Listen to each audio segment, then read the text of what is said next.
I was having a chat this week with somebody, and they were making the point that this perpetual criticism that comes from not just me, but from you guys and just from alternative media in general, makes it out as if we want things to collapse. I think that's a nonsensical position or suggestion. And the reason I say that is because two things. First of all, what we are doing, whatever anybody else is doing, what we are doing is explaining what is going on in front of our eyes. Now, I don't want the West to collapse, but I go out of my house in the morning and there's potholes in the road that are as deep as anything I've ever seen. I cannot. I need a 4x4 to drive the streets of Plymouth. We are watching the collapse of society in front of our eyes, and what we are trying to do is to say to people, "Look, guys, are you going to sit back and do nothing about this, or are you going to become an active member of society again?" Because we have been taught through fear, through propaganda. We've been taught to sit back and do nothing. Or we've been taught that there's nothing we can do, and we've lost our agency. But so we can't complain really about the collapse, but the collapse is real. We've got to report the collapse. And so that's one thing that's going on. The other criticism that's very common is that, we're voices for Russia and China and increasingly China, because of course China is the resurgent or the upcoming power here. And from my point of view, I'm looking at what, again, our government is doing, because, whatever's going on in the United States or in China or in Russia, to a certain degree, that's not our problem, because it's our government that we've got to deal with, right? But our government has produced a Russia report, has produced a China report. It's constantly bombarding people with the idea that Russia and China are the great enemy that we've got to defeat. And it's that I am mainly interested in dealing with, because first of all, it's not true. And second of all, the people that are pushing this, they also recognize that their structures, their establishment is in extreme danger at the moment, because they recognize that we are in a state of collapse. Their financial system is at the end. Their political system is at the end because it's lost. Nobody trusts it at all. Their media system is at the end because nobody trusts it at all. And so they are bombarding us with this propaganda because they want to create a war. And I have no doubt about this. They want to create a war because they recognize that people are coming to the end of their tether with many of the policies and the objectives that these guys have. So they're trying to use that fear porn that they are generating to create a technocracy that brings in a degree of control that we haven't experienced before, that we got a little bit of a hint of with the COVIDocracy, but we haven't experienced it at all yet. And they're doing this for two reasons. First of all, because they're scared of people. And second of all, because that's how they're going to deal with the collapse when it happens. They're going to shut everything down. They're going to lock everything down. They're going to make it impossible for anybody to move. So these are the things that I think we've got to be talking about. But that doesn't mean that we want the collapse.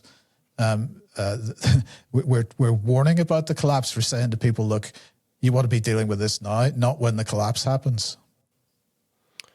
I second that in the strongest possible terms. I think the way I would look at it, or the way I would set it out, and I'm being particular here because Jerm, the way you asked the question was I think in quite a general sense, and I'm just going to talk a bit more specifically about UK column, because I think what we do is unique for a start, insofar as we are putting out a news product that has very, very tight parameters, in that it's not just speculative commentary. It is very well grounded, founded research that is converted into analysis with some sort of projection of the way in which it looks like things are going. Now, the reason I set that out is that along that path, there are always going to be points at which things could be either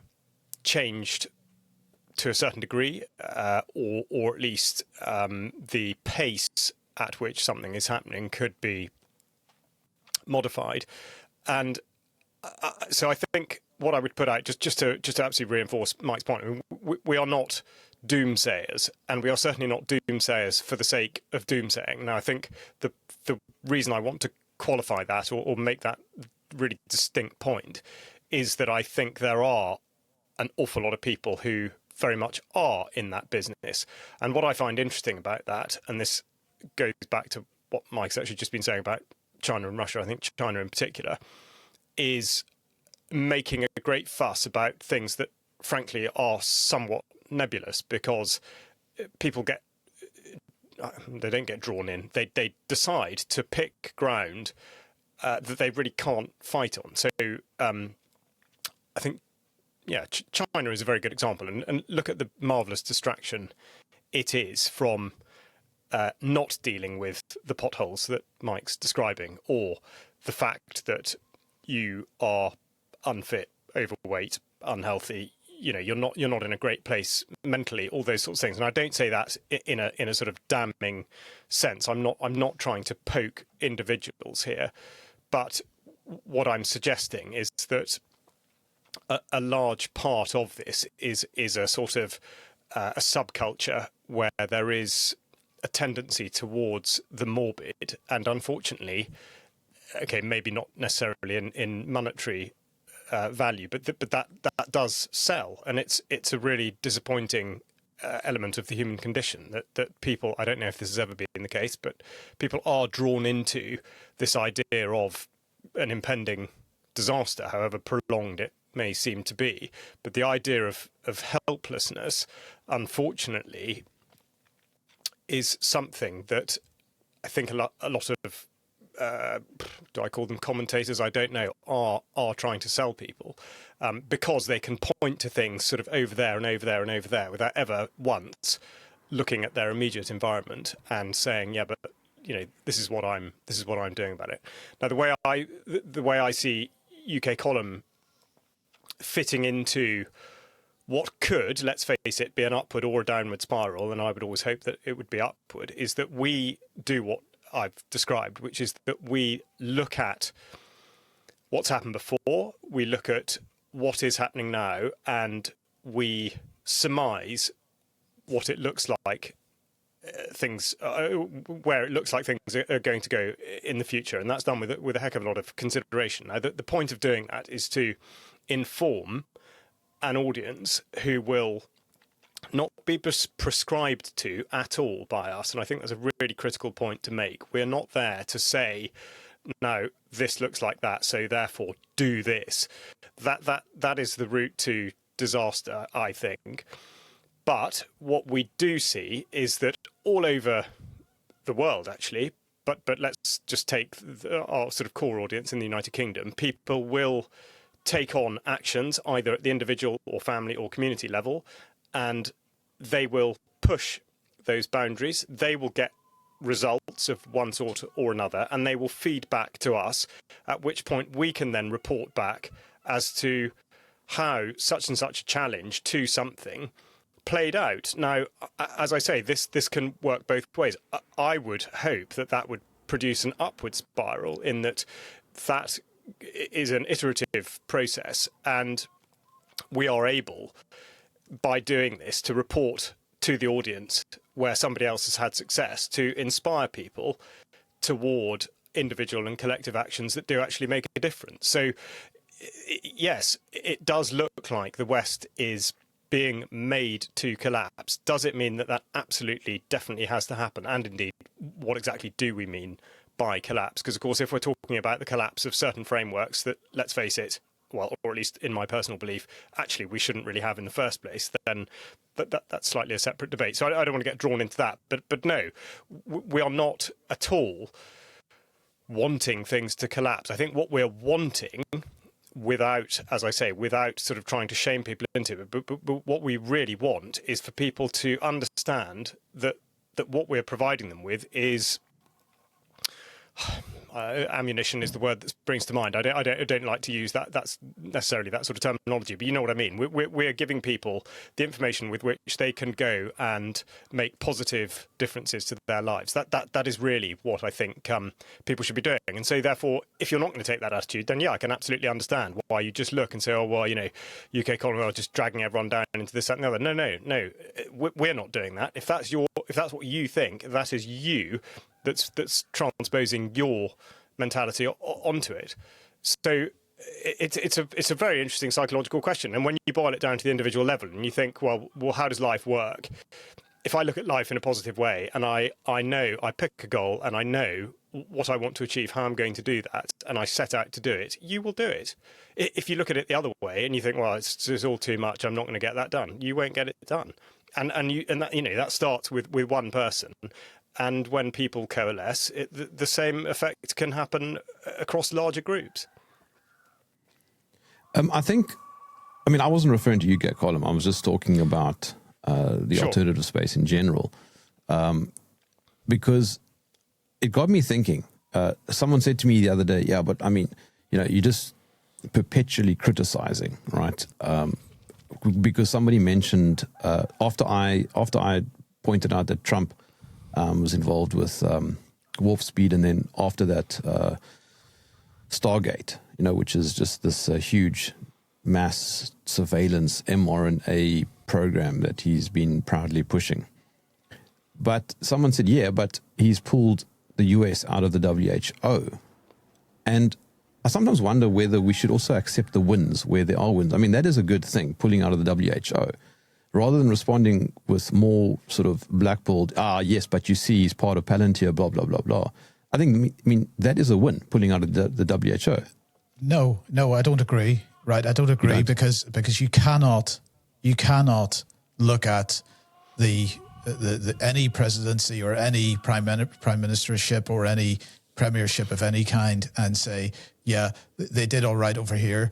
Because what is the general direction of travel? The general direction of travel, you've got to be honest with yourself. If you're going to say on one hand, I am against digital ID, and the other hand, I am pro-Trump, or I'm pro this or pro that, these two positions are incompatible. Trump is surrounded and supported by the entire technocracy that is building the panopticon, as our Home Secretary likes to describe what she wants to see.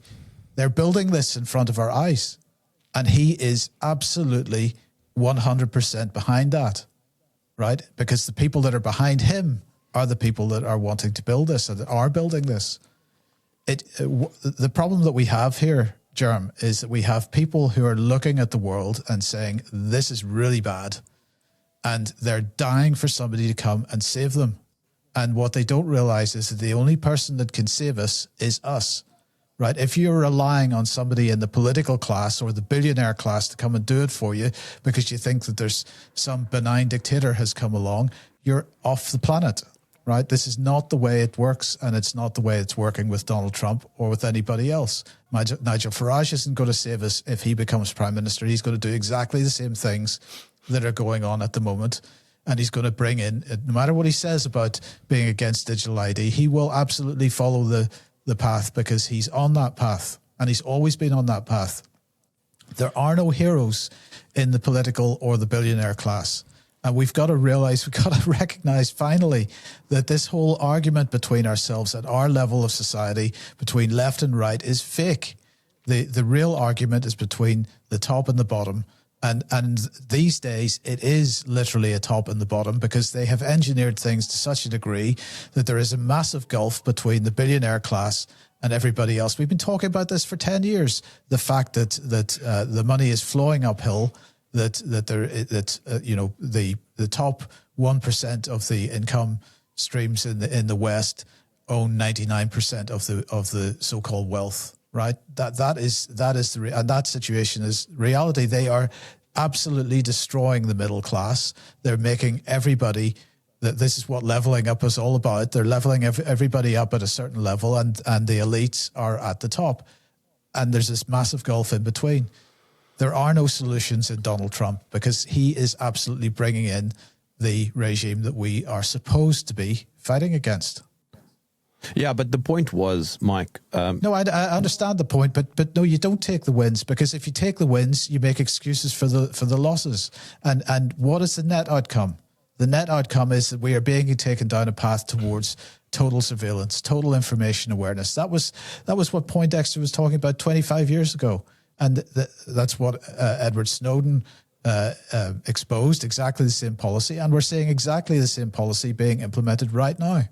There are no answers in these guys. We've got to do it, right? We've got to do it. Yeah, you have to have a macro view.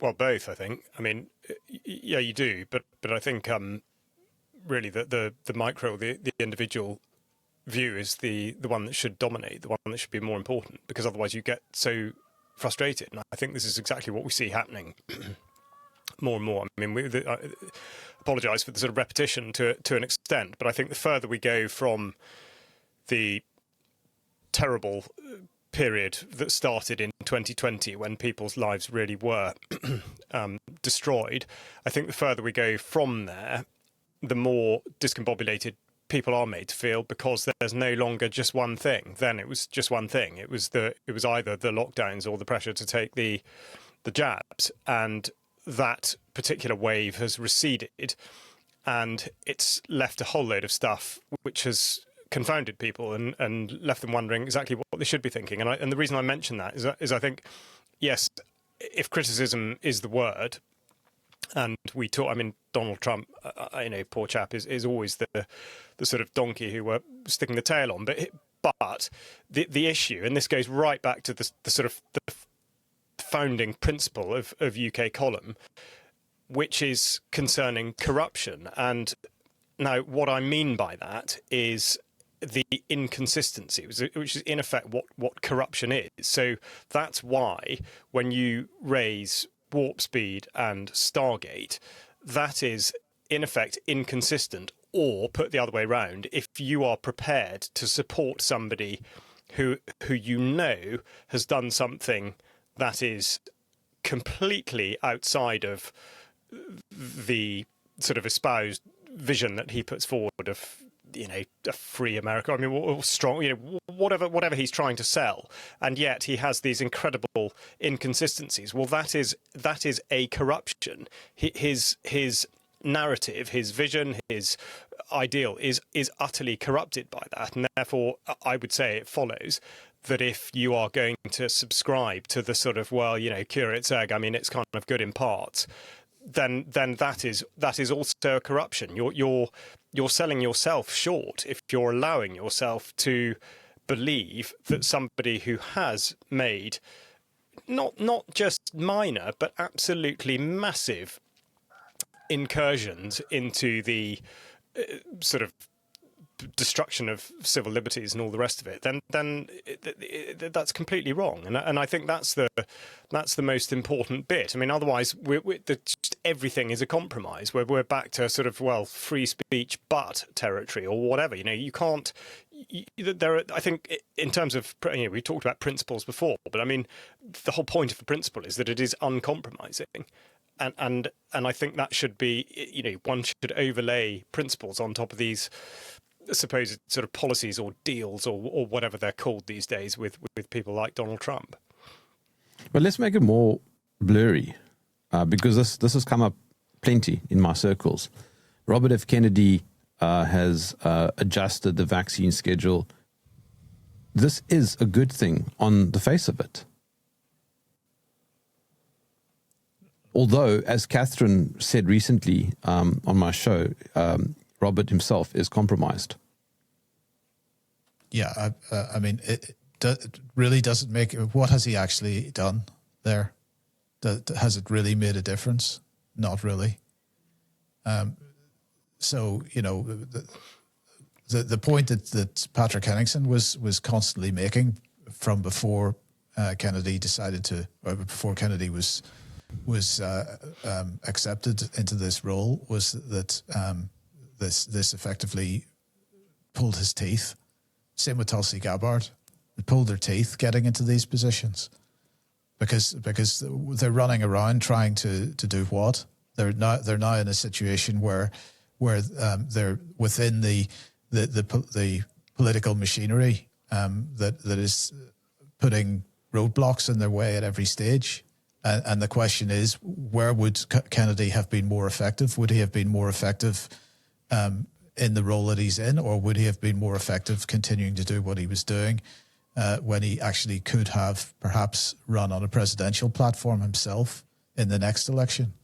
And his teeth are pulled at this point. I don't think that that is a win. Now, this some people will say that this is overly pessimistic, but I think we've got to be realistic about what actually has been achieved, because it doesn't look like very much from where I'm standing. Well, also, I mean, let's face it, it's a smokescreen. Why on earth should we care about whether one vaccine has been added or subtracted from a list of vaccines that, frankly, nobody should be under any pressure to take in the first place? So why does that list even exist? What he's done to it really is, I would say, is immaterial, because what you're doing there is you are putting front and centre the idea that you should adhere to what the Department of I can't remember what HHS. I forget what it's called. Human Health Services. You should be listening to what they say. You should follow exactly what they say. Well, why would you do that? So this is where this is how these sorts of actions carry people into territory that I don't believe they should ever be in the first place. Why on earth should Robert Kennedy or anyone else be telling you that this is what you should do, or indeed that you shouldn't? I forget what it is that's been taken off the list, but presumably there are going to be parents out there, for whatever reason, who believe that actually their child should have that product. So I think, and this speaks to so much of what it is we do deal with. We look at these people and we consider, I would say, fall into the trap of considering how we should regard them based on this thing that they either have done or haven't done. And in doing so, we are ascribing an enormous amount of relevance to them that I don't think they should have to our lives. Now, okay, that the logical endpoint for that kind of point of view is anarchy, but I think there's a debate to be had about that. But effectively, now, really, what is it that the state does do? Going back to the pothole thing, what does the state do? I mean, I'm talking specifically, I suppose, about the United Kingdom, but I think anyone listening from a Western country which still somehow has convinced the rest of the world that they've sort of got a grip on a functioning, democratic, sophisticated society, but really, what do they do, or what should they be doing for us? And I think it's dangerous for people to be manipulated by the fine details and forget the fact that actually, should any of it be relevant to them at all? Yeah, but it was the state that imposed those restrictions, the vaccines, saying you must do this. And yes, sure, you on the ground level can say no. The reality is that most people don't. And so what happens is that you get huge mass compliance, and then those who resist are easy to target. They're easy to basically snuff out. But then when you have somebody going in, like Kennedy, to try and then dismantle that exact same imposition, that is an attempt to change things from within, isn't it? It's not possible to change things from within in that sense, and he is demonstrating that at the moment. And in fact, what has the effect been in the United Kingdom or in the European Union? The effect has been that For example, he has changed the CDC website to say something about vaccines and autism, and he's changed the CDC website to say something about paracetamol, and the other agencies in the West have simply doubled down on their original position, and they've said that what Kennedy is doing is nonsense, right? What Kennedy should have done, in my opinion, was because he had a grassroots support base there. He should have taken it. He should have built on that. That would have been the more effective way to do that. Children's Health Defence was an effective campaign to a great extent. And it misses, I suspect, it's his personality and his leadership. But aside from that, this sort of boils down to the question of what is the state, and the state is not and never has been the people that are the public-facing personalities, right? And so, no matter what, there was no prospect of him going in and changing things from the inside in any meaningful way. There is no prospect because without people understanding what he's up against, and without people, without the public support, he isn't. I mean, change is not possible. Actually, what it needs is a complete root and branch reassessment of how we run our countries, and that requires a much bigger discussion than we have going on at the moment. And it's a discussion that, in fact, most people wouldn't even know where to start with. So I'm absolutely certain that Kennedy would have done better if he had, and same with Tulsi Gabbard, if we're talking about the United States, would have done much better if they'd stayed out of that cesspool, which is the state. And this applies in the United Kingdom as well. This is why, there is no prospect of reform really doing anything at the national level. Perhaps at the local level, if people want to organise around a particular brand, if they can do that at a local level without taking too much direction and instruction from the central command, as it were. But at a national level, I think we've got to really rethink about how we are allowing ourselves to be governed, and particularly about the amount of money that's being taken out of our pockets and being used for things that we simply do not agree with, and we just sit back and accept it. I think this has to change. Are you referring to revolution? No, I don't. Am I referring to revolution? Not in the sense, perhaps, that we have experienced revolution in the past. We've said this so many times. The revolution begins with us as individuals, and whatever we envisage for how we want to live our lives has to be done at multiple levels. But it starts absolutely locally with the decisions we make about our own lives. I don't see very many people making those decisions. I see lots and lots of people complaining about what's going on around them, but they're not deciding not to buy food from a supermarket, and not to buy into certain narratives and so on. So there is no easy answer to this, Jerm. But Kennedy is not. I mean, what actually has been achieved there? Not very much. Just to add to what you're saying, so you mentioned potholes earlier. Now, I don't know if you have the same sorts of groups as we do here in South Africa, because of in many ways, the advantage of having a broken infrastructure and a government that is completely inept has forced millions of South Africans to kind of evolve their thinking into a more self-reliant a worldview, which is a good thing.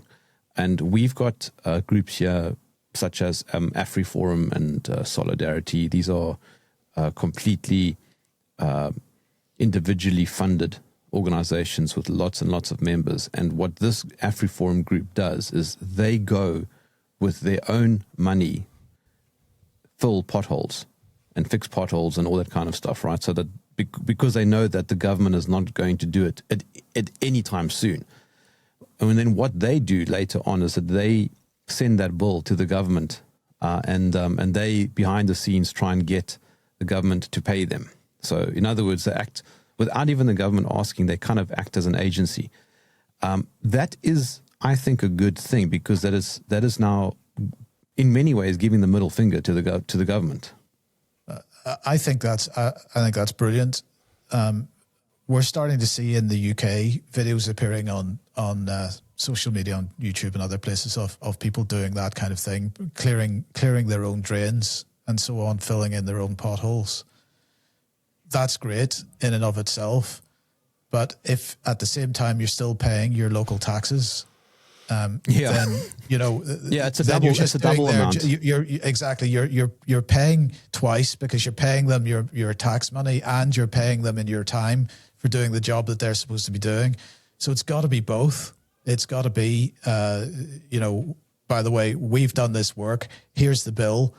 We're not paying our council tax as a group, because it's as an individual, that becomes a very difficult thing to do. But as a proper campaign that's happening, right across the country, but certainly with enough people in each locality that any withholding of tax money becomes a real problem. This, I think, is a great idea. Although, I don't know if it's the same. I definitely don't think it's the same in the UK, but I read a data point yesterday, I think, that said in South Africa, only 19% of South Africans pay income tax. so the majority... Charles, we're moving the UK column.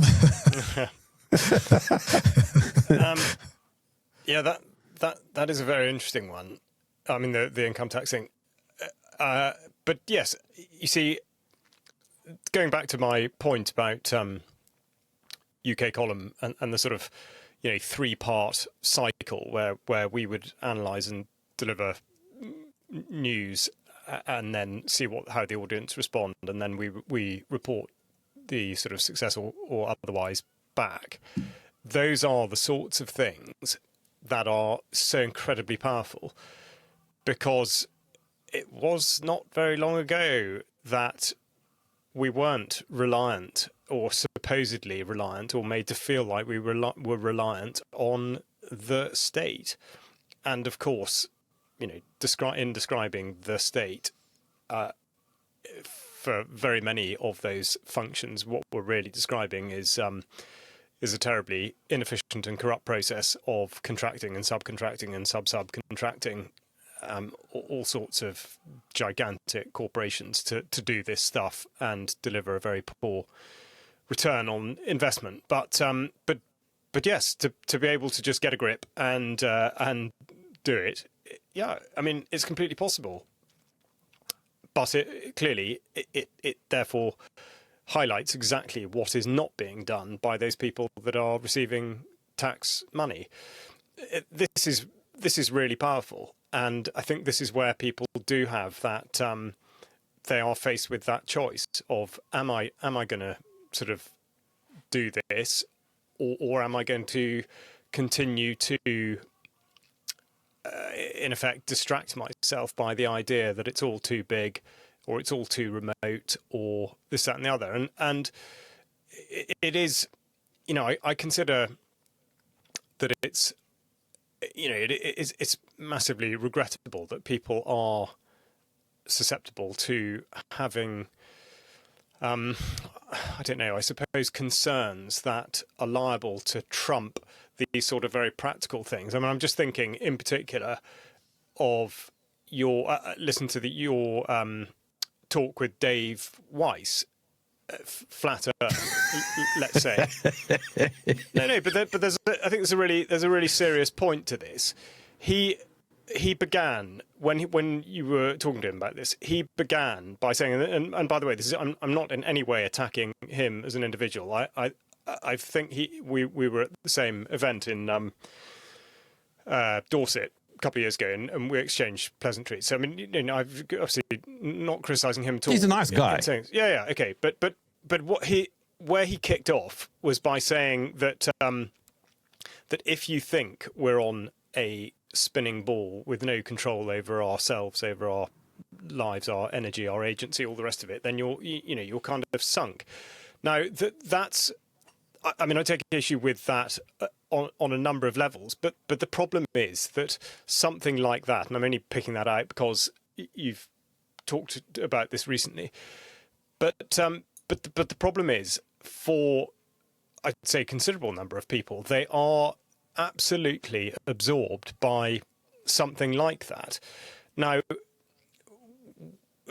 even he concedes totally that he doesn't know the answer to this, that, and the other. And again, I'm not criticising him for it, because as we talk about many times, just to say that something is not the case doesn't mean that you have to be able to provide the answer for it. I mean, that's fine, but the point is that people get drawn into this at the expense of all the other stuff that we're talking about. So if you've been sort of pushed into a position where you're convinced that the most meaningful thing in your life is knowing that you're on either a flat plane or a spinning ball, it doesn't really matter what the thing is, and that therefore is something's going to absorb a huge amount of your brain power, emotion, and all the rest of it.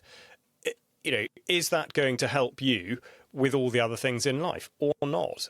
And I would contend that no, it is not at all. I mean, just to go into the sort of psychology of that, maybe he does get to it. What I found completely bizarre is that even if you know you're on whatever he describes it as, a flat rock, I mean, even that's got to have something underneath it or beside it. So yeah, but he doesn't answer most of my questions. No, which is fine. As I say, I'm not having a pop at him, but just the concept of, well, if space doesn't exist, or this, that, and the other. I mean, there's still what are you saying? If you're not calling it nothing, then what is beyond? But let's perhaps not get drawn into that. But the reason I mention it is because it is, in a way, I regard that as being the same sort of distraction that Robert Kennedy is offering, which is sort of, hey, look at me, I've joined government, and I'm really working on your behalf to convince you that changing one vaccine on a vaccine schedule that no one should be confronted with is a win. No, it's not, and it's just the same thing of just stopping people from thinking. But are you not? Sorry, but hang on, Charles. Let me just jump in there. Are you not then setting the bar too high? In other words, no, you can't ever win. Then, yeah, of course you can win. You can absolutely. Well, I don't know. I mean, let's say, what do you mean? I think, okay. Well, this is really good. This is absolutely a sort of critical philosophical question. What does it mean to win? I mean, do you have to compromise in order to win? And that will vary by individual. But I would say, what is winning in life? Because let's face it, that the vast majority of people would have no idea about the sorts of things that we've discussed even to now in this one session.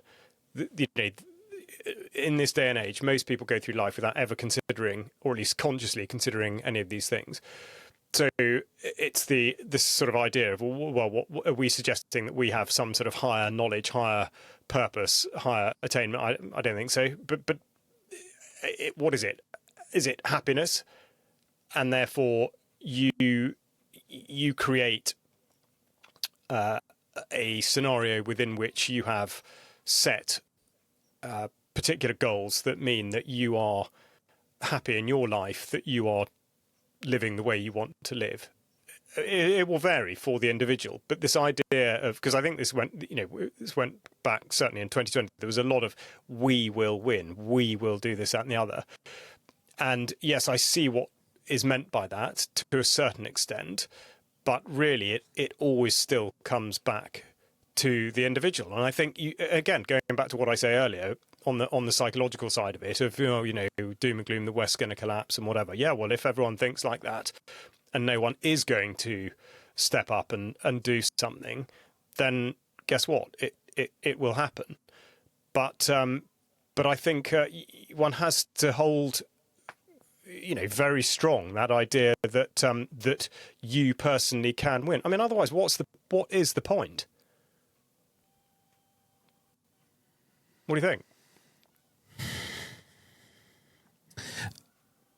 I mean, I'm just exploring the ideas here. I don't know the answer. No, neither do I. And I think that's the really important thing. It's not for me to sit here and sort of pontificate and tell whoever's listening or watching, this is sort of pep talks. Oh, go on then, you can do it. I don't so much mean that. I'm just setting out the way I feel about it. So I know, for me, what those criteria are, what that looks like, and therefore whether I'm getting there or not. But I can't say for anyone else. I've got an attempted answer. Okay, so if you have a perpetual cycle of criticism, right, and you don't take small wins as wins, because as Mike, you pointed out, there's a macro trajectory which still points in the same direction. Fine. But then, are you not creating an impossible benchmark?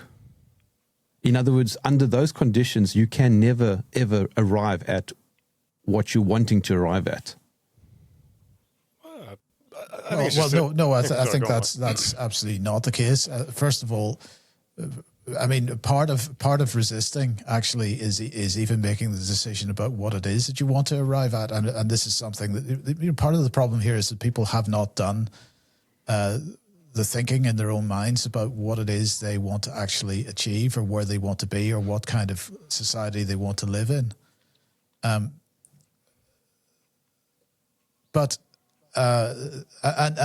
people are looking at the news agenda and are totally destabilized by it in many ways. Now, for me personally, I look at what's going on in the world, and of course I recognize that I cannot do everything. I can't do very much about it actually at this point in time, certainly not on my own, but I'm part of an organization which is trying to hopefully pulling the wool away from people's eyes to a certain degree. Why are we doing this? Because we absolutely believe that if we stay silent, then we are contributing to the problem because silence is tacit agreement, and that is part of the problem. So we're addressing part of the problem by not being silent. We're speaking out, and we're trying to explain what is going on in the world. Part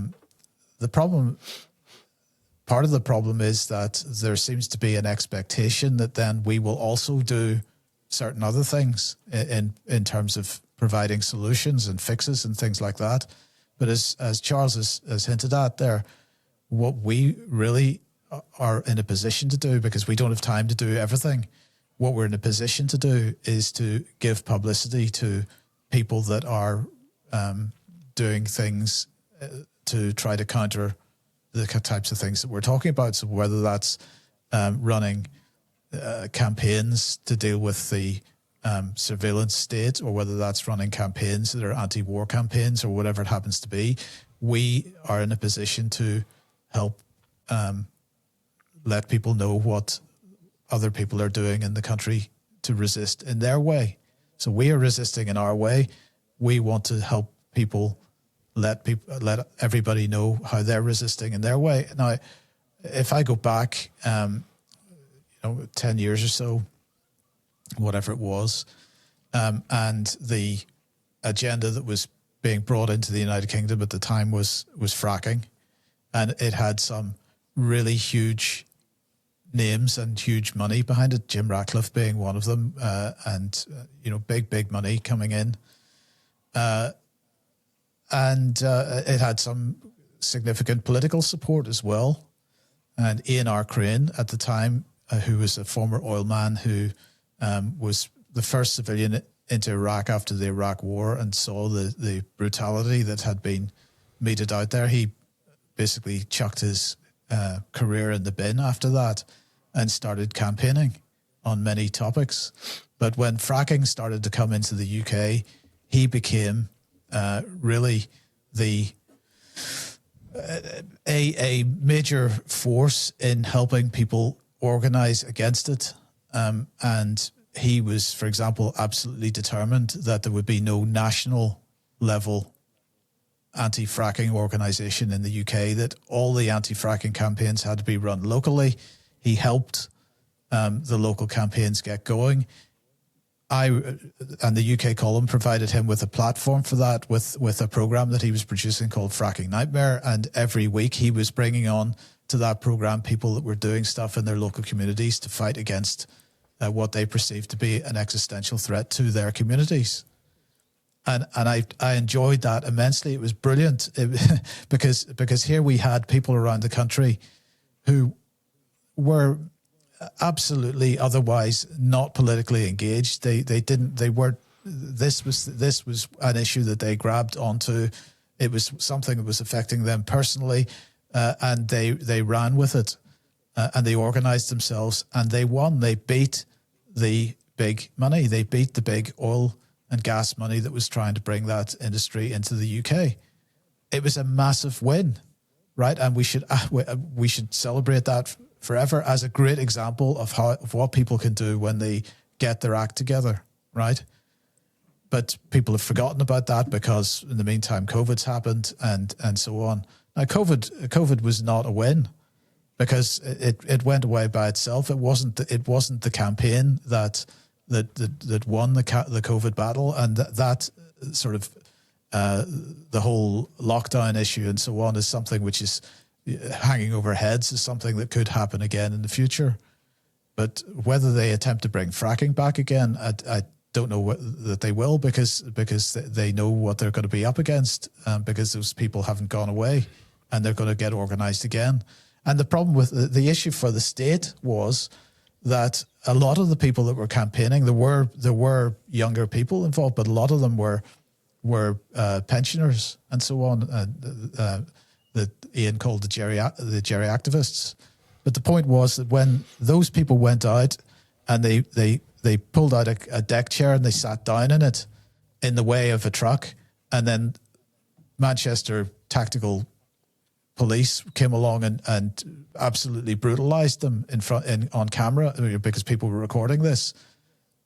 That immediately demonstrated, to the extremes that the state was going to support this corporate agenda, and that increased the level of resistance against it. But those people were prepared to a certain degree, put their lives on the line now nobody was seriously, there were injuries, there's no doubt about that, but there were no serious injuries or near deaths. But we look at what's going on in the United States. Here we are 10 years later, and what's going on in the United States at the moment, and people are dying. Now, no matter what you think about the situation that ICE is supposed to be dealing with in the United States, the way that they're dealing with it is simply wrong. Now,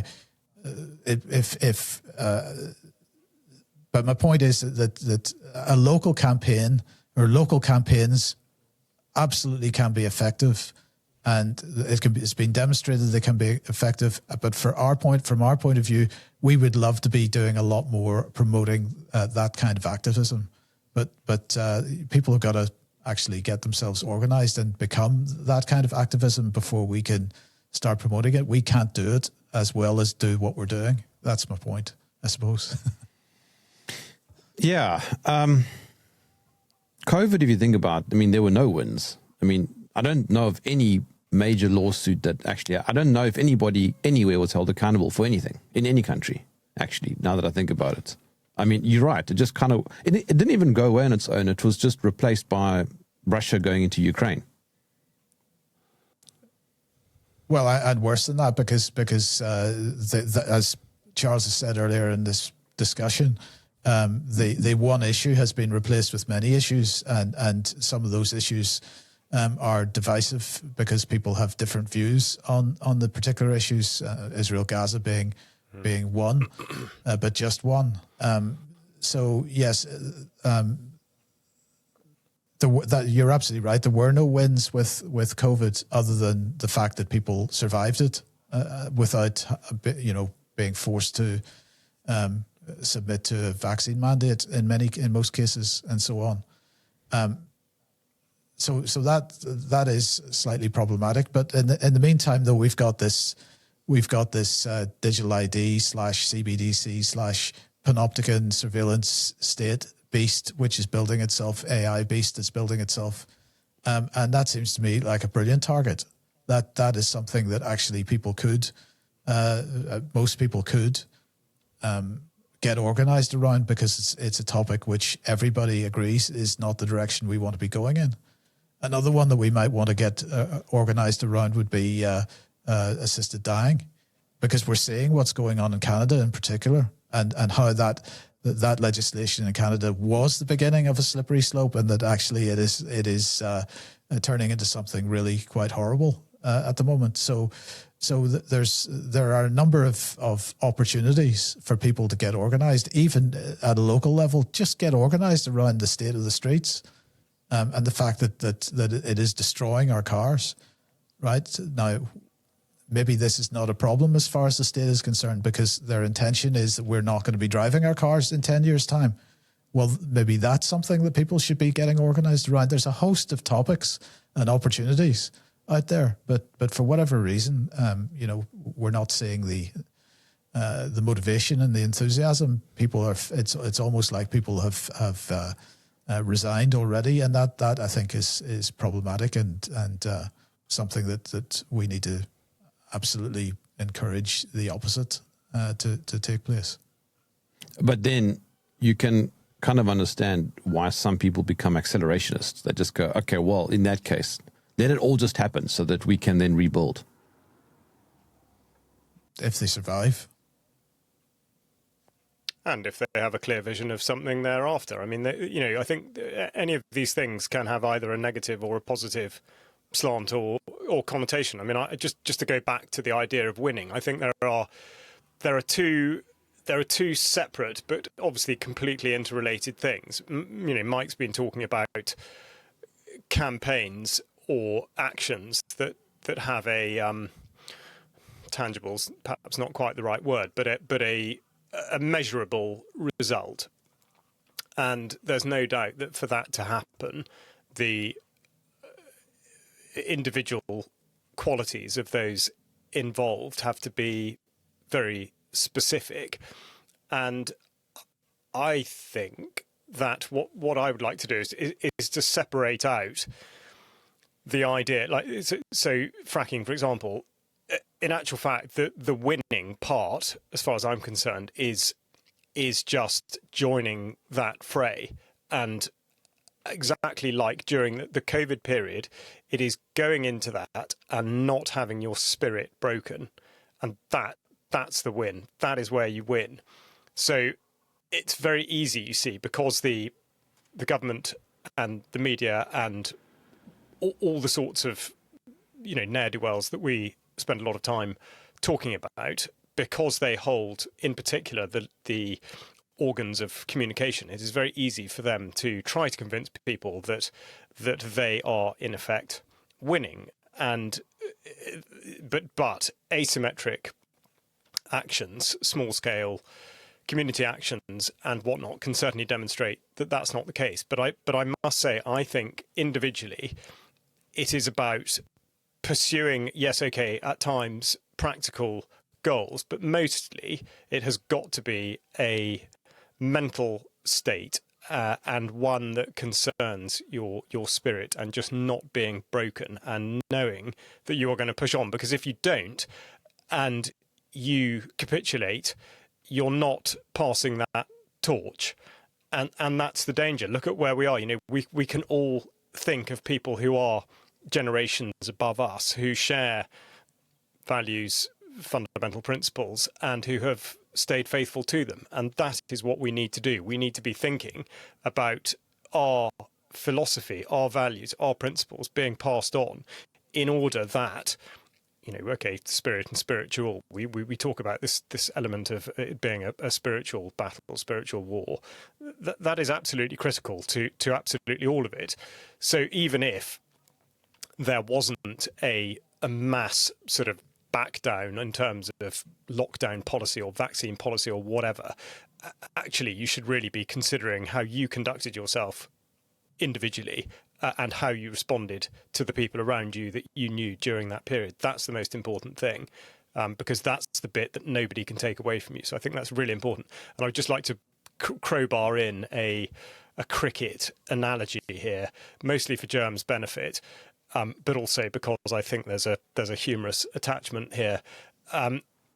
Graham Smith, the former South Africa cricket captain, prodigious run scorer, was always said to have the motto, never satisfied. So no matter how many runs he scored, it was never enough. And I remember reading an article sort of having a go at him for this, saying, oh, well, that's how gloomy if he's just, he's never satisfied.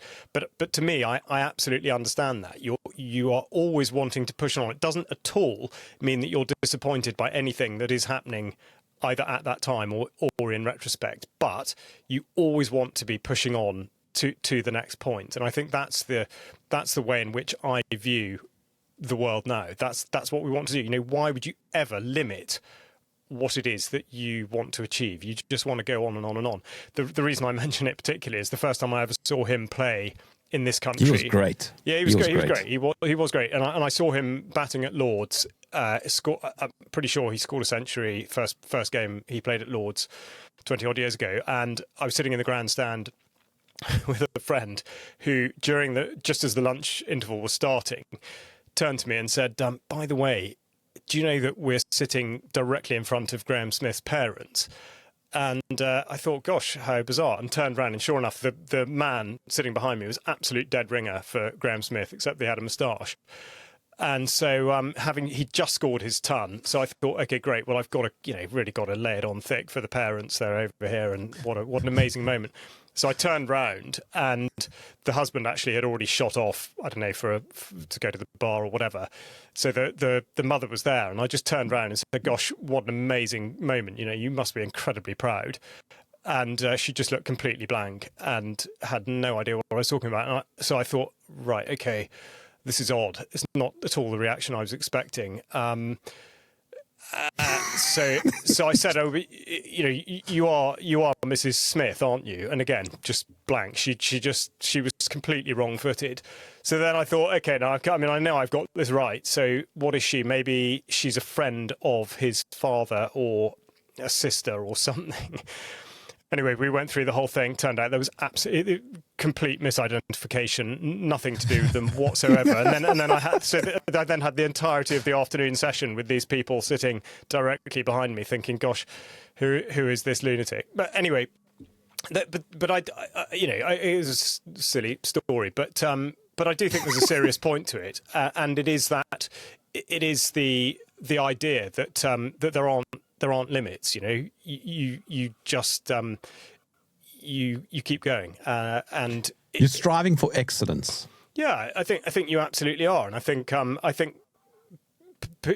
people need to a certain extent, I think, be able to separate what might look like practical success or practical failure from individual or spiritual success or failure, because I think it is absolutely possible that, let's say, the fact that a vaccine mandate, sort of properly enforceable one, was never rolled out in the United Kingdom. Is that really a win?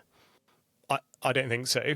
But was it a win if you yourself managed to do what you thought was right during that period, in terms of the way that you communicated with people who were trying to put pressure on you, or you communicated with people who had different views or